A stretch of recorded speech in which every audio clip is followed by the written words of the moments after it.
Remove the regulator. Get moving. Start doing something difficult. Try something hard. Get out there, challenge yourself, and most importantly, stick with it and stick through the pain.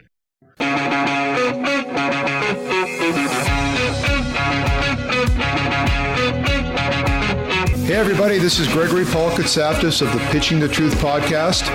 Please sit back, relax, and enjoy today's episode. And as always, thank you so much for listening.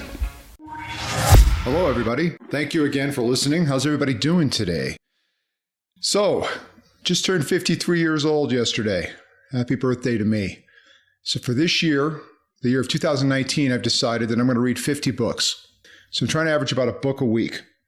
So each week I'm going to try to make it a point to bring up what I've been studying and learning, and what I'm trying to figure out and how to add it to my life. So the book I just finished is called You Can't Hurt Me by David Goggins.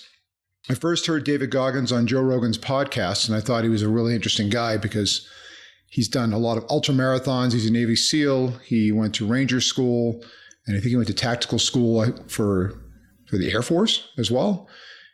Basically, the guy's done a lot of shit. He's done a lot of things. He's accomplished many, many things that most people only dream of. They really have no idea what it takes to really push through.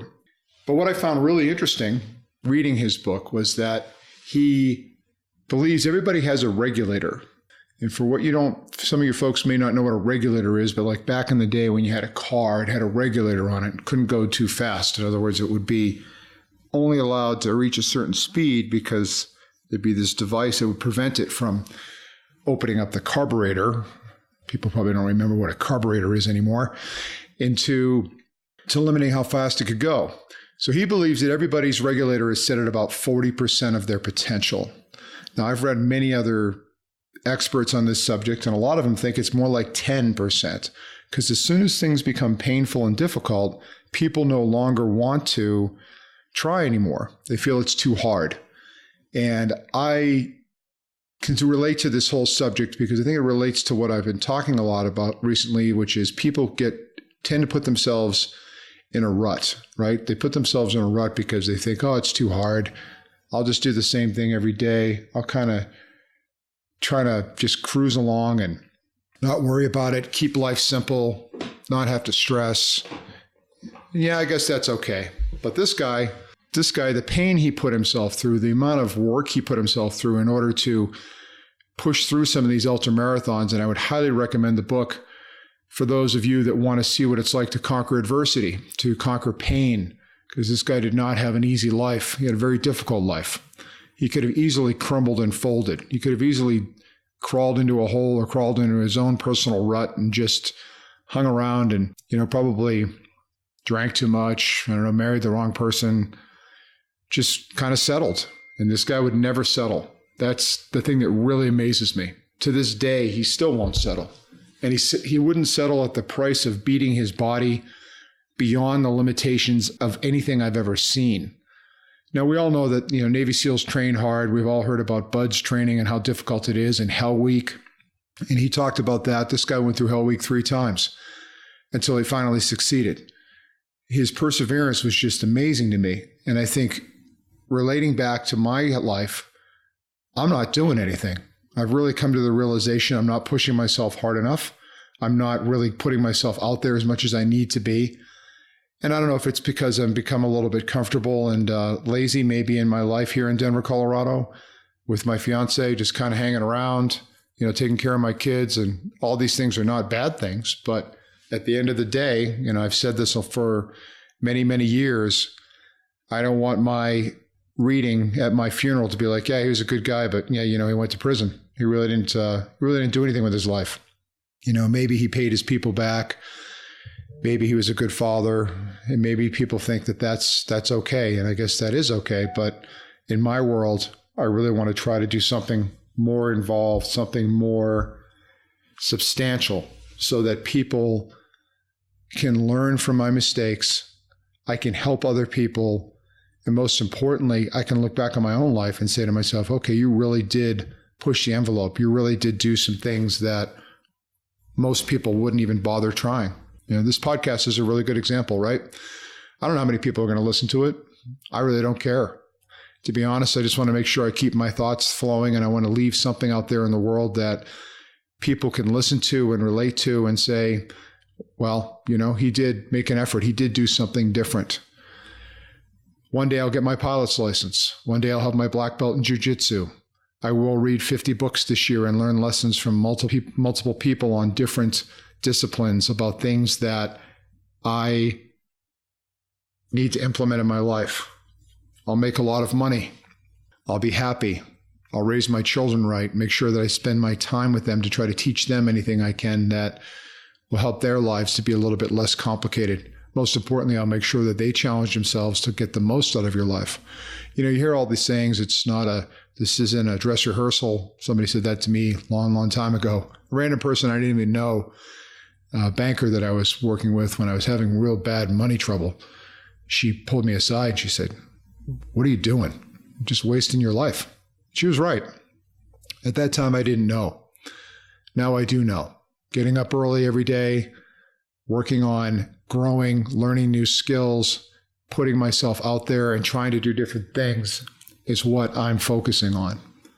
And most importantly, I'm on an absolute mission to find other people that are doing the same thing. Because you know what happens when you get out there and you start trying things differently and you start working hard. You start telling people you're going to do a podcast, you're going to do this, you're going to do that. What do they all say? What's the first thing everybody says? "Oh, you can't do that. Oh, what's the point? Who cares? Let's go have another beer. Let's go hang out. Let's talk about meaningless garbage. Let's flip on the television and just burn our brain with nothing." This is the resistance you're going to find when you get out there and you try to step out of your world and try to become a better person and a more interesting person. These are the people you need to find. I've connected with a few people here in town that are really pushing the envelope. They're doing difficult things. They're working hard. I am attracted to those people, and I want to be around those people because those people are pushing themselves beyond the limits. They're trying to eliminate their regulator. They're trying to feel the pain, trying to get going and moving. I used to train twice a day, and then I'm like, once a day is good enough. Now I'm like, it's not good enough. I'm looking outside right now. It's about 20 degrees, snowing and freezing. I'm going to go do something because I can't sit back anymore and wait and say, tomorrow will be nicer. Tomorrow will be a better day. That's what a lot of people do. They wait till the next day. They say, don't worry, I can start that podcast tomorrow. I'll write that book next year. I'll start reading in a couple of years. I'll start training in a martial art or playing tennis or playing golf. It could be anything. Just so many different examples that I could bring up of things that are difficult, that are hard, that take time to learn, that are challenging to you both mentally and or physically, that people tell you are a waste of time or try to control you and make sure that you don't do that because they don't want to look at themselves in the mirror every morning and think to themselves, wow, I'm not doing anything. So I don't want my husband or my wife or my brother or my sister or anybody else to succeed because it makes me feel bad. Fuck that. Okay? David Goggins talks about the accountability mirror. That was his thing when he was younger. He'd look in the mirror, stare himself in the face, and really just get himself fired up, maybe pissed off because he realized, what are you going to do?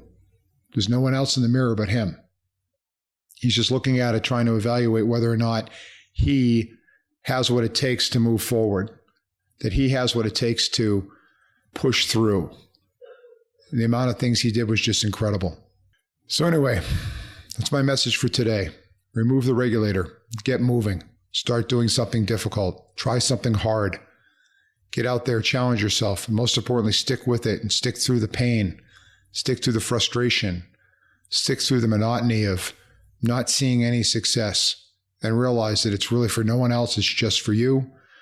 And thank you again for listening to everything I have to say. And I hope that all of these books, which I will be giving you a play-by-play on them as I finish them each week, will help you all to grow and learn, and that somehow, some way, you can push through your own regulator to do something amazing with your life.